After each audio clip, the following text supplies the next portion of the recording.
Love that intro. I know, right? That's very cool. I was excited when you sent that to me the first time. So is this okay? All right. So welcome to Paranormal XL Podcast, Gigi, of course, and with me today as a special co-host, we know him from before, Ed from Ghost and Grub. Welcome. Yeah, awesome to be here again, and awesome to be in a completely different genre of the paranormal. Something I've been very passionate about since yay high.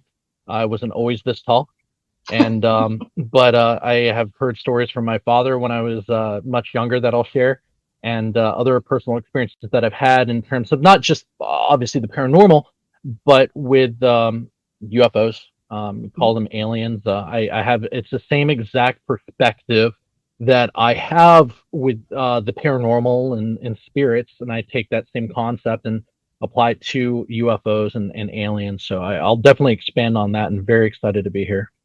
Yes, it is kind of neat, like you said, to do. We're all about ghosts. I still have, I have my Ghostbuster pin on. Right. That's always a fun topic. However, to be able to reach over into another big topic, it is fun. I've learned a lot so far in this season, and just mind blown going down these rabbit holes and trying to stay in my own reality because you can get lost. Oh, it's very easy to get lost in the proverbial sauce, if you will, with UFOs, and because of the genre it's in. I mean, you take a look at even down to locations. Mhm. And what locations you're talking Bermuda Triangle, you're talking the Devil's Triangle, you're talking about the Bridgewater Triangle up north and northeast, right? You're talking Yeah. about the triangle up in Alaska, the Alaskan Triangle, right? And there's certain areas of hotbeds, and of course, the most notable mention would be Skinwalker Ranch. All of these areas have extreme UFO activity, Mhm. but they also have extreme paranormal activity as well. So are they connected? I don't know. That's the thing, and that's where there's that crossover Unknown. that's there. Yes, that's what I mean. Intrigues me about paranormal just in general. Does it? So many people are like, "Oh, it's just ghosts." No, it's literally not just ghosts.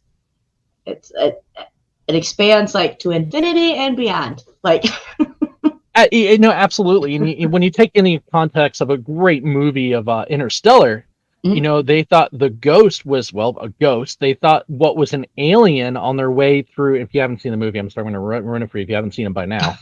Um, what they thought were interactions with aliens were actually interactions with ourselves through time. Mhm. And that's why I say I take a look at this through a different set of glasses here, a different set of lenses, if you will. That is it so far fetched to say that it's us in a different time frame? These are just Right. hypotheses, these are just ideas that are put out there in terms of what they are and what the paranormal activity that we experience, when we get EVPs, or when we hear the bump in the night, when we hear, Right. a loop through time, Mhm. where it's not really a haunting, it's a time lapse. Yeah, These are that's things that what. people all Yeah. laugh at you, to an extent. Some people laugh at you, but they're not laughing when science starting to come out saying, no, that's very real, we just can't explain it. I'm like, I'm not going to apologize for things that I've witnessed and seen. Right. In the Exactly. context of what you've dubbed, always ask why, or why not. Yeah. you know we always have to question. We've been a species that's always questioned, and that's how we've grown, that's how we've learned. Yes. you know just think Agreed. about the technology we have right now at this very moment, with these phones and these technology that have 10 times more power than the Saturn V rocket, right? Mhm. It's absolutely insane how as species we've advanced over the hundreds and Mhm. hundreds of years. you know I mean, hell, we'd be burned for witchcraft 300 years ago, 400 years ago, for what we have right now, right? Yes. So that's And why all I'm they had saying, was their words. They were just saying things.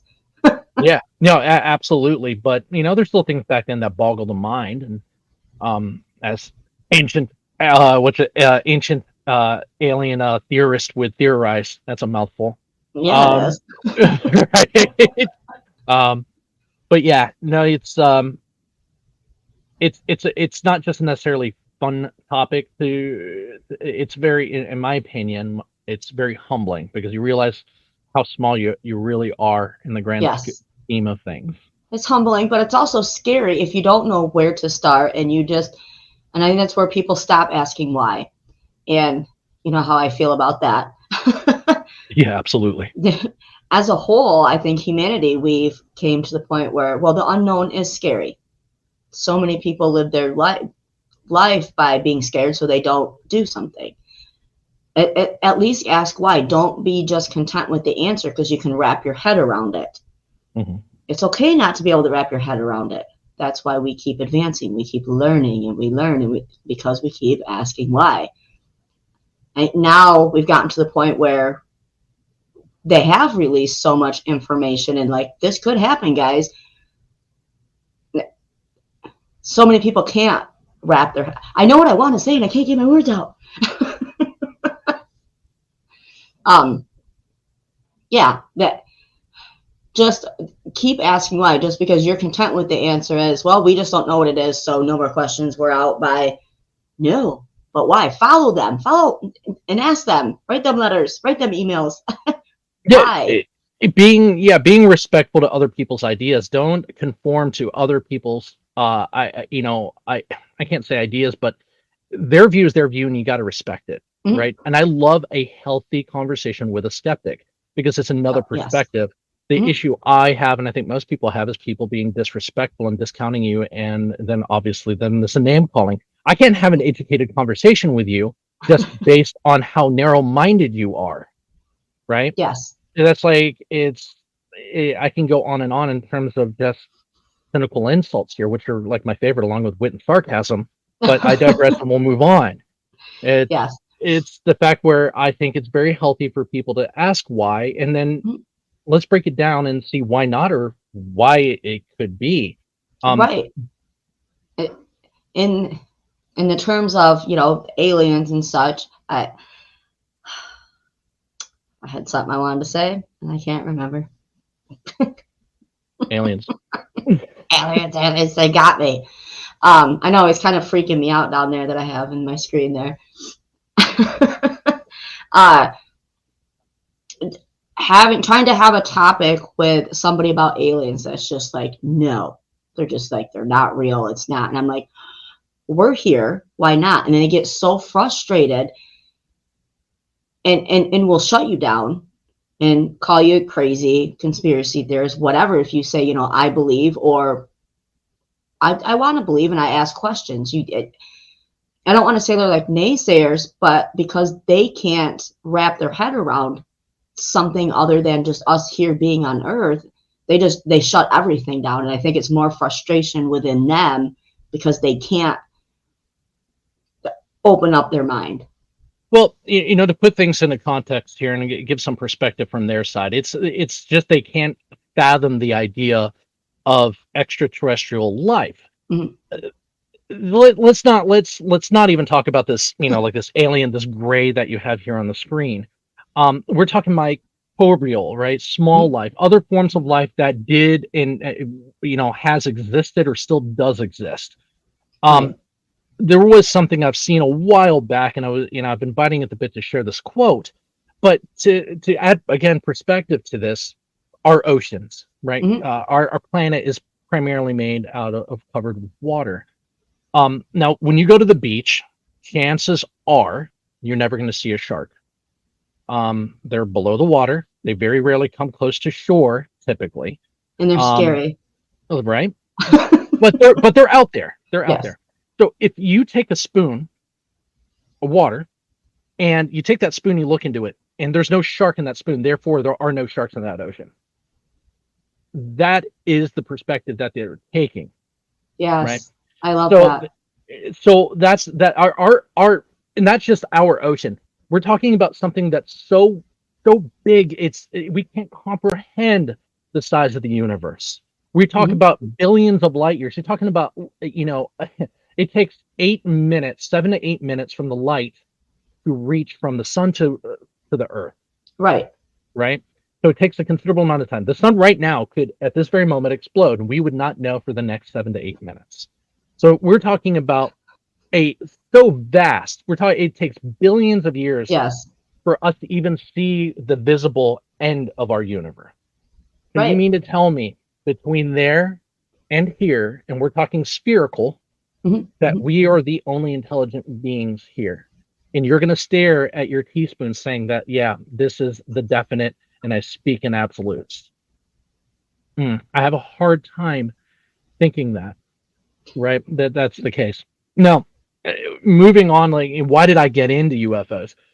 Well, for a lot of people that don't know, my dad, my parents, they had me really late in life. My dad was a World War II vet.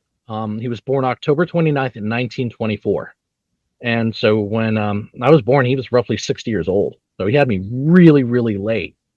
And I shared some fun facts with you before we, last week. But he's Hmm. the one that shared with me that during World War II, a lot of the pilots were having run-ins with UFOs, the very thing that we see right now, these pill-shaped lights and so forth, and they would call them Foo Fighters.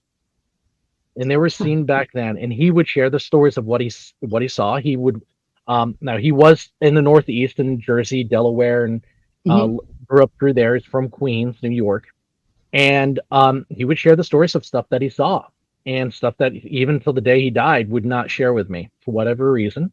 Not being Hmm. a conspiracy theorist in that extent, but I understand why. He just said, "Keep your faith," is what he would Hmm. always say. Yep. And the stories that he would share with me. And when I was 7 years old, and I was in an area in Roswell, Georgia, everybody in my neighborhood, it was like right out of a movie. You look left and right, and everybody's staring up. Up. And best I can describe it was a dancing star. It was mid to late afternoon, and this thing was going erratic, left to right, up and down. I mean, erratic movement. It would stop, and more erratic movement. There was probably about 20, 30 people out there. That is the first time I ever saw a UFO. And like I said, I was about 7 years old when I saw that. Oh And wow. I know what I saw. Hmm. Um, then I was about 12, 13 years old. My dad and I, we were at the gas station, actually, and it was an overcast day. Now, for Hmm. all of y'all that have seen the movie Predator, when he goes into that cloaking mode, you can Hmm. still see his silhouette to an Yes. extent, right? I saw things flying through the not through the clouds, but by the clouds Hmm. quickly that were round shaped that looked silhouette, and there was five of them. And I will never forget that when I saw it, and I pointed out to my dad. He didn't see them, but he's like, that wouldn't. I remember, never forget his words. That would make sense. Never explain why ever. I found out later that he What? did work for the government Hmm. for a very long time, Yep. but never shared it with me. All he said is that would make sense, and that's it. He would not ever share anything past that. But I will never forget that was one probably the best sighting in my opinion, in my young adulthood that I ever had Hmm. was seeing those things fly over. Not a Oh yeah. sound, nothing. Just cloaked through. Um, Another hobby of mine is amateur astronomy and astrophotography, and taking pictures in the moon or videos in the moon and catching things there that don't make sense has happened on a routine basis, especially when you see satellites fly over. Yeah. It's pretty cool. The Hmm. only issue I have is when that satellite stops and changes directions and flies off 100 times faster than a satellite should. Satellites don't change direction. Hmm. I'm just saying, riddle me that. And a lot of people, oh, it's that was a meteorite that turns, right? Um, so that's where I beg, I go back and forth with what is a UFO and what's not a UFO. Right. And those things that flew over that were cloaked could very possibly be a skunk's work program. The X program with I think it was called Manta was had a way of bending light around it Okay. to cloak itself. And that was an idea that the military has been working on a very long time. Obviously, a lot of it is classified. But Hmm. it's out there if you know where to look. Um, but the cloaking mechanisms are out there. A lot of things that Bob Lazar talked about that people called him kooky and nuts for, and the Freedom of Information Act came out. It's not so kooky anymore. if y'all remember, he said in S7 when he would check into work, he'd had to put his hand on a bone on a scanner, and it wouldn't just Mhm. scan your fingerprints, but it would scan all the way down to your bone to make sure it Oh, was you. heavens. Right? He drew out a blueprint on what this looked like. Of course, people called him nuts. It's funny how in Nellis Air Force Base, almost 25 years later, they show the same blueprints of what they have and the very thing that Bob saw, and he's like, "Yeah, no, that's the machine. I never thought I'd ever see it again." It's all about the Yeah, timing when you or try to present something like that. yeah, There's no doubt in my mind the government has a lot of things that we probably will not see in our lives, or and like I said before, to me that's okay because I think as a whole we're just not ready. It, whether we'll have the choice to be ready if something ever goes down, that's a different story. Now I have a lot of relatives in the military. I have two cousins that are actually high up in the Air Force. The one also used to work for NASA. mhm. Um, I would love to talk to him about things, but I already know I cannot. I've tried. And And they're it's, told to stay away from it too. It's yeah, not even that they know anything. They're just saying, "Look, don't talk about it. Just mhm. don't. We don't care." It's, Well, they do care what you know and don't know. well, right. And that's what he said, it's for your safety. So, okay, that's fair, you know, Yeah, but, because they don't know. The uppers don't know what you know and don't know, and if you're just considered a threat, they'll ask questions later. exactly. And I Yeah. don't want, men in black knocking on my door. You I know, mean, and that in itself is, a another topic with the MIB. And that's, yes. that's no joke with the Men in Black. They've been reported for a very long time, for a multitude of reasons. But yeah, there are things that get reported as UFOs that well, they are identified. So let's clear that up. Not all Yeah. UFOs are alien origin. I'm not even saying Yeah, the that's ones that are exactly where no, we don't people know. go. Right. And so like, ah, and I was like, no, it's just unidentified flying object. We just didn't know what it was at the time. Exactly, and it gets reported that, like, I know there are a ton, and we just saw them 5 days ago, 6 days ago, fly over. But Mhm. the Starlink system Yeah. that's over, that the train of Starlinks that are up there, Mhm. those are being called UFOs. When people see them and don't know what they are. Right. When a rocket booster loses control, I know one happened over Switzerland, over the Black Sea. It's most likely just a bad rocket from Russia, and Right. it spiraled out of control. Well, it really looked like a galaxy spinning on its axis, and in Right. the night sky. A lot of them can be misconstrued as that. There Mhm. are explanations out there for a large majority of what this phenomenon is, Absolutely. but it's the 5 to 10% that cannot be explained away at all. Exactly. you know so like the video, and I think you have a clip of it, I um do. is of when the Freedom of Information Act came out, and for the first time in United States history, they have come out to officially say there is unknown aerial phenomenon known as UAPs. We call them Mhm. UFOs, but UAPs. And in 2004, there was an encounter on the USS Nimitz. It was a simple training exercise, but then they had uh, pill-shaped objects size of a 737 go from 66,000 feet down to an altitude of damn near zero within a matter of seconds. Not only do we not have the technology to withstand the kind of G forces that would entail, we don't have the technology to do that. Period. Right. You're talking thousands of miles an hour in a blip to stop on a dime. So they have the technology to manipulate gravity. Um, Right. and that's Hmm. the only way that you can do that, because it's against the laws of physics that hypothetically we have a very we think we have a very good understanding of it, but obviously we do not. Right. Just what we can comprehend. But neither Exactly. here nor there. But if you all don't know the story, this object submerged itself underneath the water just right below the waves, and it sent out what looked like a drone, which is a smaller version of itself, about the size of an F-18. They sent a what's called a cricket, out for surveillance purposes to read it, and they did get it on radar. And the training exercise, I believe there was three F-18s that were sent to intercept it, except they Hmm. weren't armed. They didn't have anything on them. So it was all visual confirmation. They did see it, and in this video clip, you get to see what they saw. Let's see.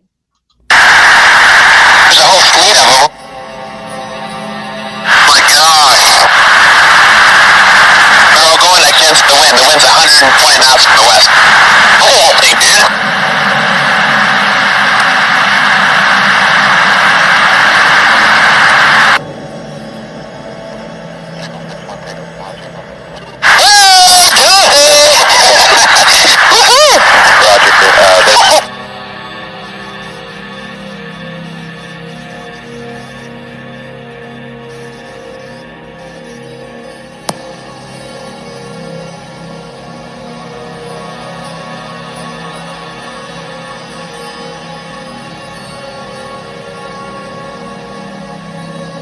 Is it? It's not down on us, dude. Well, there's another thing. It's rotating.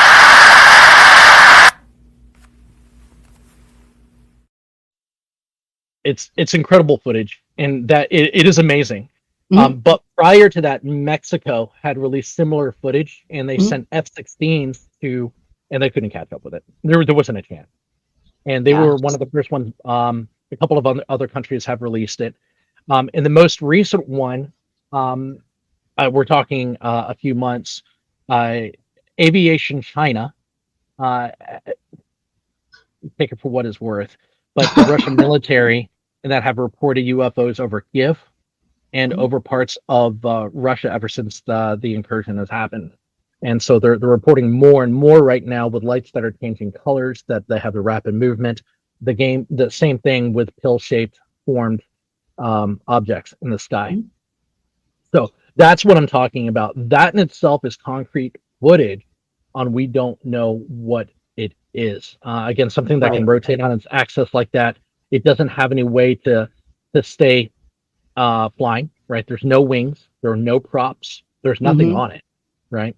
And it's incredible. It's to find out what these things are. So it's interesting to actually see Congress talking about it. They introduced Mm-hmm. a whistleblower bill to protect whistleblowers. They said mainly politically, but there is underlying language in there that had been introduced to protect whistleblowers for UAPs. HR 2988 was introduced last year. So I try to stay on top of it. It's very interesting because, like you said, we're not ready. It's for your safety. I just think things from a large government standpoint where they are incrementally bled in over time to get the populace to say, well, this is the new norm. Okay, cool. This is the new norm. Cool. This is the new Yeah. norm. Conditioning us to be able to handle that. I'm just not going to go run like a 5K marathon because, well, I'd die. I would have to condition. And even then, I'd probably have a heart attack. But we have to condition ourselves for things like that. And say, okay, they present a gray, just looks just like this one. Who knows what he's gonna show us or anything like that. We'd be like, okay, so we see him, what's he gonna do? But then so many things I want to say. Yeah, sometimes I have to stop myself because I get all passionate about. Well, then I start going into conspiracy theories, and then it's a whirlwind. Yeah, and it's hard to talk about conspiracy theories to an extent because there's a lot of mud out there in trying to decipher what's real and what's not real. Right. And some of it can make sense, right? One of the conspiracy theories was that there's something hiding underneath the Arctic sheet in the South Pole. That one's not that far fetched. I mean, keep in mind the poles have moved over thousands of years. They do move. That's just a fact. But it was also it wasn't always covered in ice either. So, Lake Vostok, that's another topic with what's underneath that lake. That could be a show all on its own of Lake Vostok if you're not familiar with it. But in 2017 there was a very, very interesting series of events that happened where you had multiple world leaders and religious leaders all of a sudden making trips there. not all at once, but Mhm. over the course of a few months. Yeah. What did they find and why? When you Mhm. have religious world leaders and so forth going there, that's when you start raising an eyebrow and saying, it's not about conspiracy theories now, but that is like, you got to admit that is strange and that is off, and That why. is. It's You about know, why situation. Yeah, because that's not like a vacation spot. Like, so no, it's a unless very you're trying odd to get, location. yeah, no, and it was like World War II. Right after World War II, we were gonna go take out them Nazis, and we decided to do a exhibition, expedition, excuse me, for science purposes and to see if there was anything down there. I forget the size of the naval size that was sent. It was massive, and I think you're Hmm. familiar with this story. Hmm. They spent tens of millions of dollars, so obviously it was a lot of money back then for this exhibition, Hmm. and somehow we lost half of the fleet. What? And that's all documented. So Yeah. that's what I'm saying. It's like when you do enough digging, you're starting to put two and two together, right? Then you start realizing, okay, well, it was very real. Mhm. And then you start to decipher what is and what's not. It's not a hard pill for me to swallow in terms of alien abductions. Um, Right. you see the cow mutilations that have happened. You see a lot Mhm. of these stories. I will not mention any names or properties. I do have friends that have property out west that Mhm. have sent me pictures that are good salt of the earth human beings that have said that they've had cows mutilated, no blood, nothing that would indicate anybody showed up on the property to do this. Right. No tire tracks, no nothing. Just a carcass out there drained of its blood, no eyes, no tongue, one ear missing. Why? We're talking Mhm. surgical precision here, Right.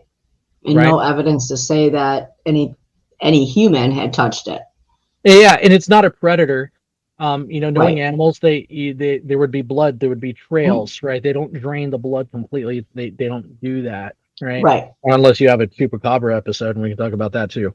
But we're talking about like surgical precision here. Again, we can talk about Skinwalker Ranch. That was one thing that notoriously happened there. If you haven't seen the documentary on Skinwalker Ranch, there's a ton of them out there. There are a couple of really good ones that you need to watch. The show is amazing. I love the Mhm. show. I'd give anything to actually go out there and do some investigating of my own. Oh, Um, absolutely. but everything from the paranormal, poltergeist activity, Bigfoot sightings, skinwalkers, obviously, and Mhm. UFOs. And that's what I'm saying. Like these areas have a very, very high content of that kind of paranormal activity that is there. So dimensions, whatever it may be, it's very real and it's there. When you have enough people that are reporting over a long period of time of things that have been seen and that they have witnessed, you Mhm. can't discount that. They are seeing something. The Yes. idea is to ask why and what are they seeing? Not that it doesn't exist and it didn't happen. You're talking millions of people have witnessed and seen these things. Yes. Now trying to decipher what they are and what their intent and purpose is. Hmm. And It's a, investigate the situation. Just don't be like, I don't know. And, yeah, some people do like to live the ostrich lifestyle, mm, right? And that's okay. God bless you. That's fine. That's you. I can't do that. Like yeah, I can't, the day that God calls me home, I want to look back and say, you know what? I did everything I wanted to do. You yeah, know, absolutely. Yeah, and it's not about buying things. It's not about owning stuff or stuff like that. No, it's about the enjoyment of life, doing Hmm. what you want to do when you possibly can do it. It's life's Yeah, about experiences. And if absolutely. it truly do have one shot at being on this rock, I sure as hell don't want to live it in fear. So, it's got to ask why. You have to. Even if you don't get the answers, keep asking. You ask it a different way. Because some people are like, well, they'll just flat out ask why. Okay, what? And then no more questions are asked. You have to ask the right people and the right content and the right, there's just never quit asking why. Just like never quit doing your research. When I first started the podcast, that was one thing is, a lot of people wanted to talk to me about certain paranormal topics, ghostly topics. And I'd be like, yeah, we're not going to have this conversation. Call me in 2 weeks because I want to remain friends with you. I'm not calling you stupid or anything like that, but if we're going to have this conversation and you want to have an input and you're just going off feeling, which is fine, but let's start it out that way. Let's not, well, it's this because I think it's this. Well, there's other, do your research on the topic, then we can have a conversation about it. You know, it's, I'm not disregarding their feelings about it. I have my own personal feelings about aliens even. But I'm not going to sit here. We probably got different thoughts on aliens, but I'm not going to sit here and tell you that you're wrong. I want to learn from that. Yeah, and I love that. And that's the thing. It's not, I'm not right. I don't know if I'm wrong. All I know is that I have an idea and a hypothesis of what is happening right now because I follow the data and, well, common sense. I don't want to be so narrow-sighted that I'm going to speak in absolutes and say, well, this is definitely it or it doesn't exist and it doesn't happen. I can't do that because in my mind, you narrow yourself from growing, that you stop learning and you're not willing to expand your train of thought. You're saying, no, I'm good with being in this box I'm in and I refuse to think outside of it. So therefore, my spirit animal is the donkey from Family Guy. That's where I'm at. So, but who the hell am I to say, like, this is absolute because I think it's this way, you know, and that's where I will shut down in a conversation, even with some of the people I love the most, because that's what they do. And I'm like, well, no, who the hell are you? Again, we are so tiny in this whole thing. Just be open-minded. You don't have to. I don't want you to like be on my level at the end of our conversation. I want to be able to learn from each other on the different things, and we both, you know, at the end of the conversation have learned more. You know, it's funny to think, and as you're saying this, the thoughts came to my mind. You know, a little over 100 years ago, you could be talking about 1920, and I'd be over 100 years ago. But do you know what it would be like to walk down the streets of New York in a parade with an elephant, or with a gorilla in a cage, or a tiger, or some exotic animal that they have never seen before?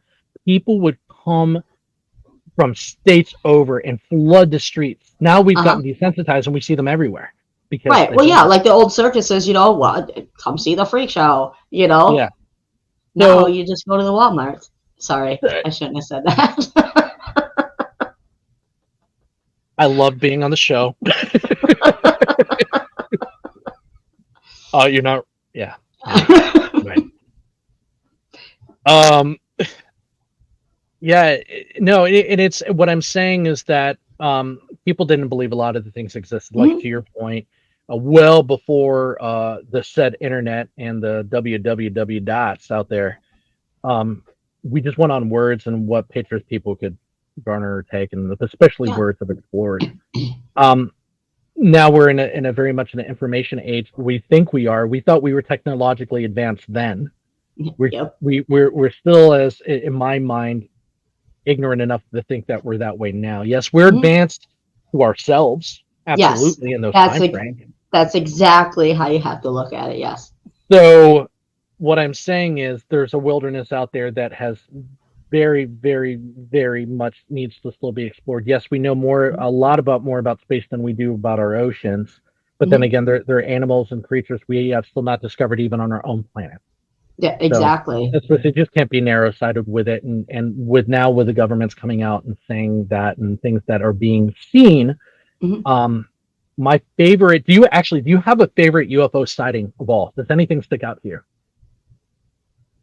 Not really. I've learned so much in the past couple months. Sorry. It's all coming back at once. It's like, I like to hear about all of them. I don't necessarily have like a favorite one. Like I said, just because a lot of it I've overput a lot of information in here. It is a lot. It is a lot, but you learn to slow down and take it for what it is, and you get to go into that file cabinet in your head and pick out your favorite ones. And there are a couple of notable mentions out there. You know, like one of my favorite was again during World War II is over Los Angeles. You know that story? I do. and it's one of the Yes. first UFO photos really officially ever taken. They said it was a balloon, and Mhm. all the anti-aircraft gun went off, and they said it was an exercise. You guys unloaded on an exercise, okay? But my Yeah. favorite, because it was my mom's birthday, it was March 13th, 1997, Okay. and it was the Phoenix Lights, where a massive triangular object appeared over the mountains and transversed silently over the city of Phoenix all the way to Tucson. And the thing was absolutely incredibly big. The government's take on it was flares. Flares don't do that. That's Flares my don't. favorite thing is to hear what they're gonna say it is. It's great. It's borderline a drinking game, right? It's They like, say these phrases like you almost can make a haiku out of it. All those they come up with, but yeah, it was swamp gas flares led by the Chinese. Um, but yeah, the Phoenix Lights in particular, because it was such a mass sighting. Mhm. That's the thing. I don't believe I believe I don't know honestly what to believe, but because you have, well, it's not, this one's not public, and they've kept it really quiet. S7 out there, which is just south of Area 51, where Bob Lazar allegedly worked at, and I say allegedly because that can't be confirmed, but we all know he did. It's just one of those things. You know, a majority of all the UFO sightings are seen out in the desert because it's a remote part of the country, and but I also believe we have a lot of technology that's out there in skunk works and dark government programs that are being tested out there on routinely, right? right. Bob even talked about a schedule of when they would test the sports model or when they would test these UAPs out, and it wasn't aliens driving it or flying them. Excuse me, it was us. So reverse alien technology, or learning to fly the vehicles that were down. There were 7 particular models that were held in S7. Again, this is all from Bob Lazar. When he went on TV to talk about all of this, he wasn't doing it to divulge knowledge to be a whistleblower. He was doing it to save his life. Mm-hmm. Right? Yeah. So I had going through my notes like a bad host. There was you asked me the question, what was my favorite sighting, or your favorite UFO sighting of all time? Is there anything that stuck out to you? So there was one, it happened in Kalamazoo. Well, I got the stories from Kalamazoo, Michigan, because it's not that far from here. But like they went over the lakes. I think it split off into 3 over the Great Lakes. Because I talked to Bill Konkoleski about it, the head guy from Michigan MUFON. Yeah. And he didn't say a whole lot about it, but because then I started asking, are most of the sightings that they get, and then they have to go investigate, does it happen around the water? Is there a reason that it's the water? Is it, the energy that the water, because water produces so much energy, and that's what we are, is energy beings, blah, blah, that's a whole nother whatever. But, there's so much in my brain about this. I'm like replaying. Did it go Rain Man on me? I really am. Definitely lights. 3 of them converge, spinning, definitely lights.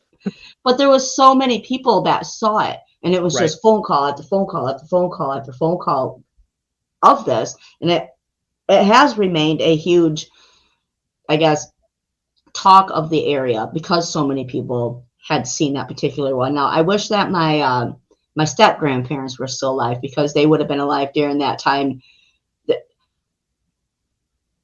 I believe I was alive at that time. However, it was my step grandfather, actually, he was retired from the Navy. So, being out on the water and stuff, I'm sure I'd love to talk to military personnel and see what they have seen. Where was I going with that? But for if they seen that, just because I know that my step grandfather used to be into it and would, what do I want to say?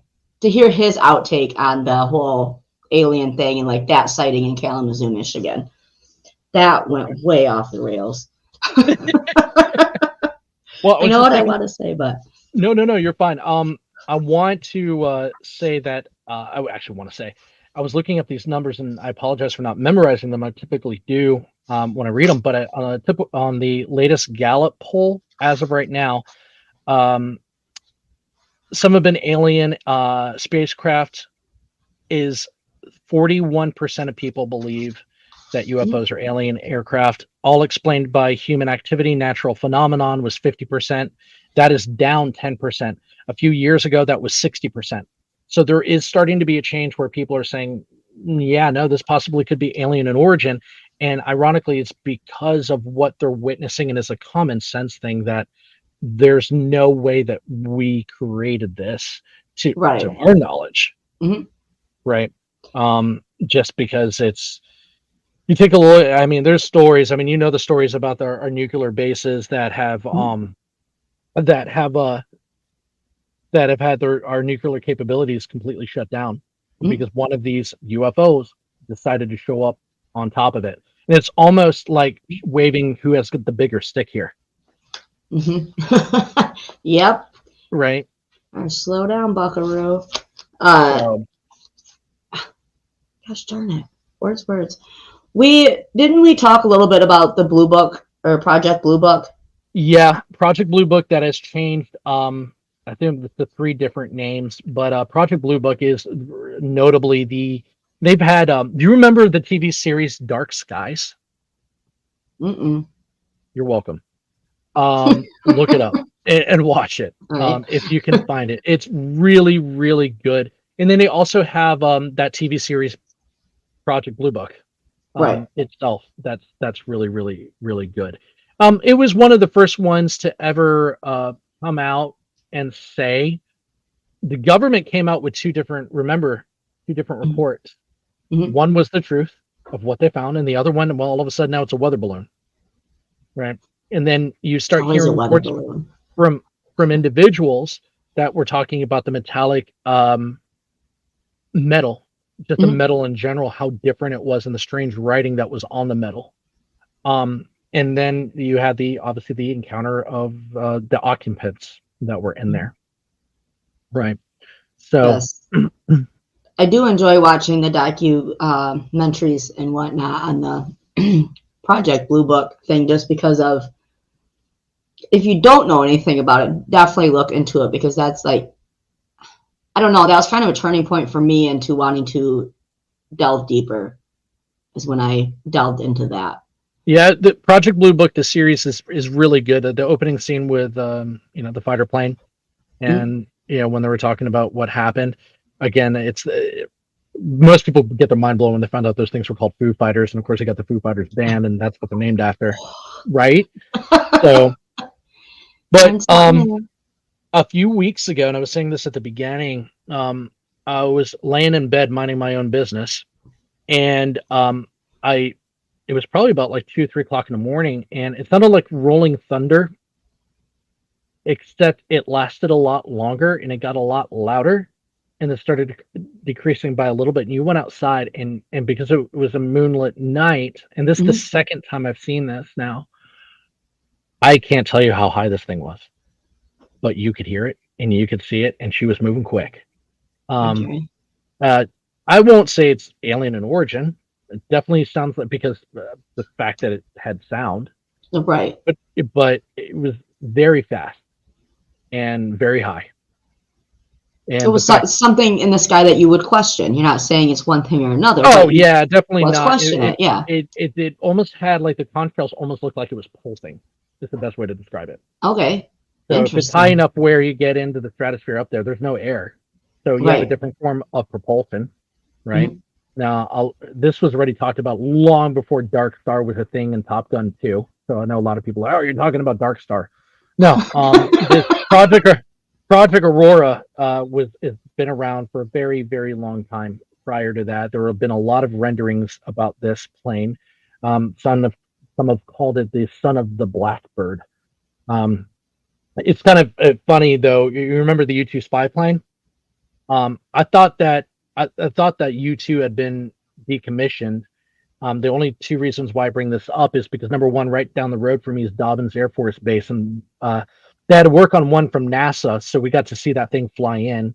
Okay. That was pretty cool. Yeah. You actually have to have a vehicle chase it when it comes in landing because it has not bicycle wheels, but the tires are in tandem, Okay. Uh-huh. right? So you Wow. actually have to have a truck or somebody coming underneath with that to keep the wing balanced, Mm-hmm. so it Oh, doesn't tip wow. over. But that Chinese balloon incident that will date this episode a little bit here that just happened, apparently, and I can't find the reports now, and I found 8 different reports on it, and probably look it up and find it somewhere else. We had a U-2 spy plane fly around it a few days before it was even reported, and my takeaway was from that. I thought we decommissioned those things, Right.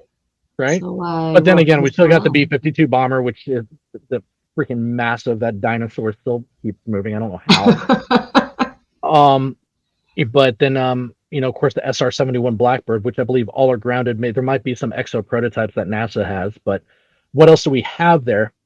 And now you move forward. It's like the F-117 Nighthawk, which was our first stealth aircraft for reconnaissance purpose, was not a fighter. Was kept under wraps for a very long time, Mm-hmm. right? So of course you've got the B-2 Spirit, and now its successor that's out that's a little bit smaller, but it can control drones. Like, the technology is getting stupid at this point. It's ridiculous, the capabilities and what they can do. But that being said, it's not far-fetched to say that we've got technology out there that's capable of said Mach 10, like from the movie, or even beyond. Because you Yeah. get to the point where you're so high up there, it doesn't even matter anymore. You've got, satellites that are traversing the Earth at 18,000 miles an hour. So it's just, I think it's pretty cool in what we have, but then we just still don't have the technology to go from 66,000 feet, 36,000 feet down to inches above the water, stop on a dime, and still not look like JELLO. Because that's virtually what you turn into at that rate of speed. Right. So that's the thing where it's like a common sense. Like Yay, common sense. science! Yeah, exactly. It's physics. Like, even think about the material. That's like, you start thinking in engineering wise. Think about the material and the kind of stress, the chassis, that the skeletal makeup of the structure would take in order to exhibit those kind of maneuvers, let alone pull them off and still keep its shape. Right. Better yet, explain to me why they can still move the speeds that they can underwater. That's the other thing that throws me off. It's not just gravity, but underwater, they're traveling hundreds of miles an hour. So it is gravity manipulation. Bob Lazar even talked about that. I talk a lot about Bob because of what he's done for the UFO community, and really for in my opinion, for humankind. Right, just humanity in general, bringing it to because light and he's whatnot. exposed a lot out there, and he's like, granted, he did it to save his life, but little did he know what kind of movement that he would start. Oh, absolutely. So I'll give if it's okay if I give a shout out to someone out there on YouTube. Absolutely. But somebody who's been through a lot, and one of his channels I've been watching for a very long time, is Tyler with Secure Team 10. And if you haven't watched his stuff, go back, years, and he has amazing content. And he's actually, if I'm not mistaken, he's not too far from where you were up there in Michigan. I think he's just south of you. I think he's in Ohio. Oh, okay. But he's got millions of viewers on his YouTube, and very loved in the UFO community. And he's got some incredible stuff that you guys need to see in terms of like just content of UFOs that have just been sent to him. He did an interview with Bob Lazar a few years ago, which was great to see. And there is a movie and a documentary of Bob Lazar that I also encourage everybody to see as well, to get them up to speed. Yeah, I'll have to give that a whirl. Put it on the list. I have so much. There's a lot, and it just keeps going. Like I said, right now, this conversation we're having is very tip of the iceberg, because we can go down. It really is. It is. It's really setting us up for something down, because you want to talk about Men in Black, right? The actual program that was started for the Secret Service before the CIA even started, even before the Secret Service was started. And then what Men in Black were and how they've changed, and how some people are even saying these agents just didn't seem human, down to the pale skin, the way they acted. They looked like twins, right? So there are a lot of things like, we could show videos, show reports on the current Oh, UFO absolutely. sightings that are happening, the different types of UFOs that have been shown, the actual Star Wars program that was initiated underneath Reagan. Right? There are a lot. There's a lot. I mean, there's so much. So much. Yes. I would love to interview somebody that has like an abduction story, just to kind of pick their brain, not so much a dream, because some people are like, well, it's probably a dream. But then you get into the, like, maybe it was, maybe it wasn't type of thing, like, did you actually get beamed up, or was they like take your energy up? Like, do they take your whole body, like our physical body, like you're just missing? Like, is that where our missing people are going? Like, well, I mean, this is where one of those things that it's where I could see what you're saying, but when you have a physical, and again, I don't know, but when you have a physical implant in you, there's there's plenty of documented cases on foreign objects being found in human beings by normal doctors that can't explain it, how it got in there. They can't even find a surgical mark on how it got in you, right? Behind the eye, in your toe, and inside the bone, right? That are just foreign, that they're finding in these scans and these X-rays. So whenever I go to the airport to fly, they scan and rescan my ankle and have me take off my socks and shoes, my right ankle. And the one time the lady was like, if she had it, I'd see it. And I'm like, had what? And see what? Why does this always, I've never had surgery on my ankles. But it have you had an X-ray done? Never in my ankles. I mean, you're going to get a lot of people on this at this point here where they're going to. Well, look, it's official. We're starting Gigi's GoFundMe to X-ray her ankle. I just thought it was so good. My first time, I was just like, wait, what? And I was flying out to Vegas with my little brother, and he's just like, he's all happy. He goes through, he turns around, he's like, Susie, where are you? I was like, oh. And they're like searching me all over and got me like this, and they get down to the ankle, and it keeps going off. And I strip my foot down. Same, both times going out to Boston, same thing. I'm like, wow. I got nothing, guys. The last time I think I had like capris on. So I was like, it's gonna happen again. Here we go. I'll just prepare for it. Here's my leg, and it sure as shit happened. Yeah. I have no scars, no nothing there.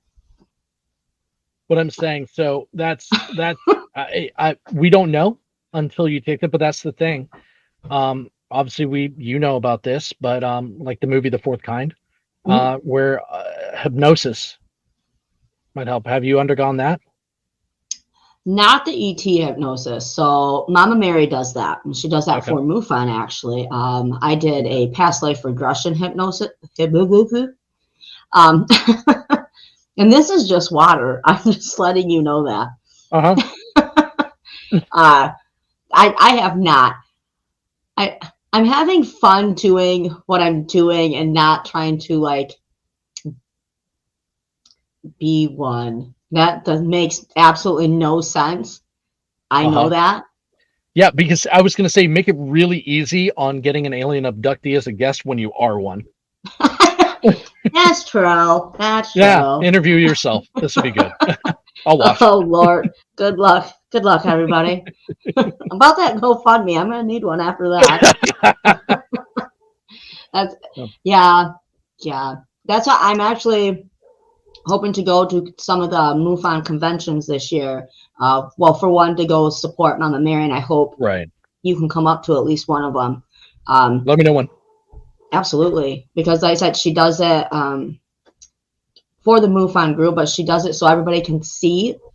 Like she does it like individually, but when she does it at the convention, she does it in front of the group of people so they can see the whole process and see, and these people are vulnerable getting up there. So like she takes it as a great honor when somebody trusts her enough to be able to do that in front of a group of people. It's one thing to give her the great honor, and you should do this. I'll support you. Oh, so kind. Yeah, I'll have a camera and everything. It'll be great. I'll give you a tucker afterwards. You can have a cookie. Just do it. Yeah. So the personal unknowing is what's scary to me, I guess, about things like that. Like I'm all right listening to other people, and I want to learn. I'm Right. enjoying my journey of learning. Let's say some crazy whatever I have been, and they keep tabs on me, and I know, like, let's just say I'm not crazy, and they got in there, and they're like, you know, here's this and this and this, and I have like so much knowledge up there, and let's say that triggers it out. I'm not ready for all that nonsense. I'll just be honest. No, I get that. Maybe I'm really smart. I just don't know it. Huh. What I tell everyone. But How amazing. But yeah, like I said, there are a lot of topics here that Mhm. to expand on. That it, you know, your Alien Edition show could even branch off and be its own thing for a very, very long time. Oh, As it absolutely. expands, and you know, the thing that I implore, you know, a lot of your listeners to, I think I might have froze here, but what I implore some of your all your listeners to do, if you've got stories or you have footage you want to share, send them to Gigi, right? And we can Yes. talk about it on alien sightings next time. Definitely show, like, where would they send that to? What would be a good email? Oh, thank you for hosting my show. Now I'm all thinking about myself, like, oh my God, where did that amount of time go? Obviously, you can email them at paranormalxl@writeme.com. That's awesome. Yeah, no, I would love to see what people have. Like, I Yes. really, really, really, really do. Like, it's one thing to pull things off the internet, but it would be another for us, for one, to take a look at your footage and what your Exactly. explanation is of it. And if we pick it, we'll put it on the, you know, you'll put it on the show. Well, absolutely. Like you just said, though, researching this stuff is always research, like I've always said, but it's when you get into a topic like this, it is much more interesting and takes a different turn when you can talk to somebody that's actually been through it, the personal experiences of something like that. Right.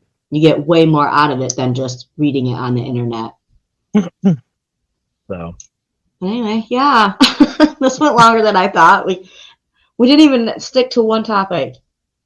Like I said, this was definitely the tip of the iceberg type of intro to obviously to me and you on the alien side of things, and things that I you know, where if we want to stick down one topic, then absolutely, but I wanted to give an idea of how much there actually is in this topic. It's not just all aliens. It's right. So much more than that. Absolutely. Yeah. So you have anything more you want to say before we end this segment? No, I really don't. I'm shy. I'm gonna call bullshit on that one.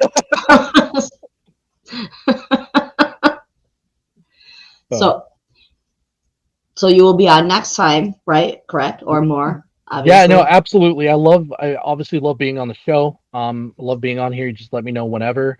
You know, I definitely want to help the community that's out there and try to explain what they have. I don't have all the answers, but I can definitely give our ideas.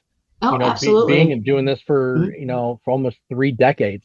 Golly, of, you know, research and looking. I know here I'm a big nerd. Okay, I had a UFO club when I was a young kid. And that's how passionate I was about it. I had a UFO club. I did. I started it, I think, when wonderful. I was actually we saw that. I started when I was 8, I think, is when we had it. I actually even got a few members, which was fun. Now, granted, I don't know what we did, but they were part of my club. It's all that matters, man. You had members of your club. But yeah, no, it was something very passionate about. And obviously, as you become an adult, I think that's what I am. Now there are more adultier adults than myself, I assure you. But you start learning, you know, and understanding things that this is not only very serious, it's a lot bigger than you, and you don't have all the answers. Therefore, I can't say it exists nor it doesn't exist. All I can say is this is the data, this is what we experienced, and these are the pieces. You know, yeah, exactly. And then you get some people like, I don't see your pieces. And I'm done talking to you at that point. Goodbye. Yes. Yeah, exactly. No, yes, so, totally. Yeah. So yes, we will obviously continue this and get a little more in depth in some of the topics. Yeah. So yeah, until next time, remember, stay kind, stay humble, and don't yuck someone else's yum Ever. ever.